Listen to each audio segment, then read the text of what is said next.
Hi everyone, it's Stampin' Texas, and today I would like to show you how to make this adorable card, a Thoughts of You card. We are going to be using the Mixed Bunch stamp set. This stamp set can be found in the Occasions mini catalog. Just want to show you that. You can view this catalog online on my website at stampintx.com. We're also going to be using another set from the Occasions mini, and it is called Loving Thoughts, and that's where we're going to get our sentiment, Thoughts of You. We're also going to be using the Blossom Punch, and what's so cool is Stampin' Up! Has the punch that matches exactly with the Mixed Bunch stamp set. So I'll show you how to use that. And I think we're ready to get started. Alright, the first thing we're going to do is I have got a piece of cardstock all cut out ready for you. This is just my sample, and it's a one piece of 8.5 by 11 cardstock cut in half, so it's 4 1/4 this way by 5 1/2 this way. So I've just trimmed this down just a little bit so it'll fit right inside there. Now the first thing I like to do is I like to go ahead, I know it sounds kind of crazy, but I want to stamp that first, because if I make a mistake I can flip it over and have another chance at doing that. So let me get my ink pad, and here's my Thoughts of You. I'll just ink it up like so, and I know I want to come down about here. And if it's crooked or anything, oh hey, that actually looks pretty good. I think I'll leave it.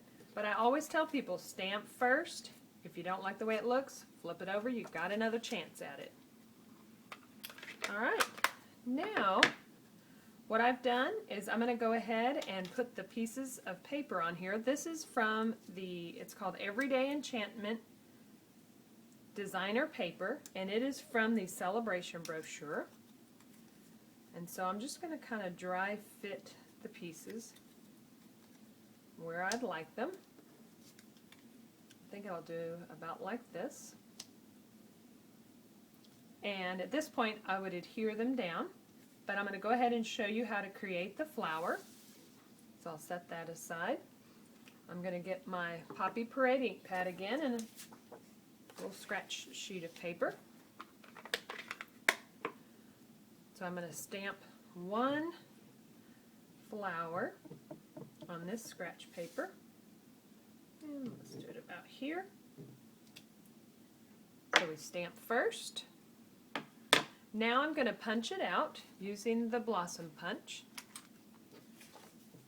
Now you'll notice as I'm starting to kind of line it up here, if I know like my paper's hitting on one edge and I can't quite turn it the way I want, I can try turning the other way.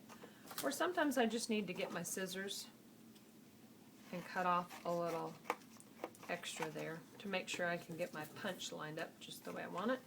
I love the fact that I don't have to cut this flower out though. It makes it worth it to me. So I just keep turning it till I get it exactly where I want it. That looks pretty good. So I'm going to punch it out like so. Set that aside.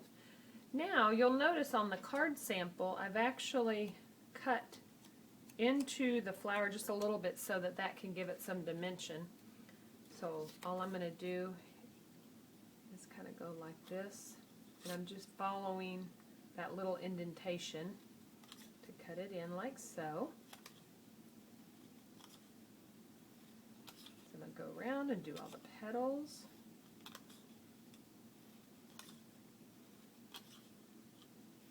I like it when the flower has a little bit of dimension to it and got some layering, so then you just kind of play with it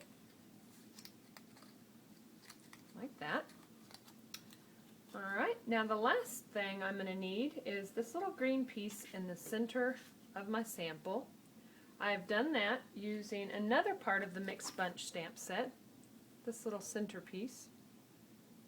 So we're going to be stamping that on that same piece of scratch paper.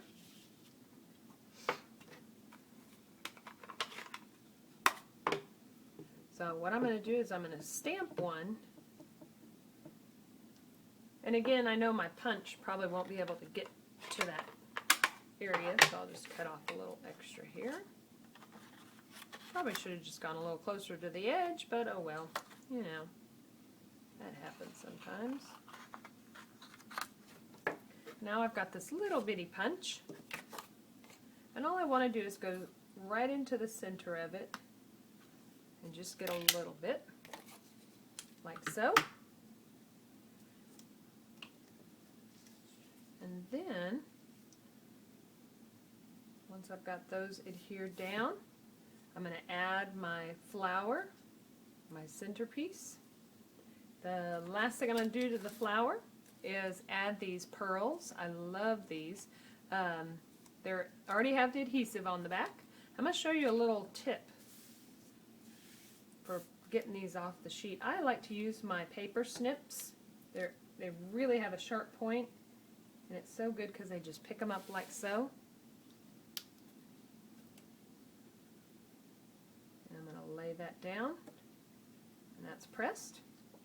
And then I just am going to add dimensionals and adhere everything together and put it on my cardstock base. And that's how you make that card. It's fun, it's cute, it's really quick and simple. Thank you.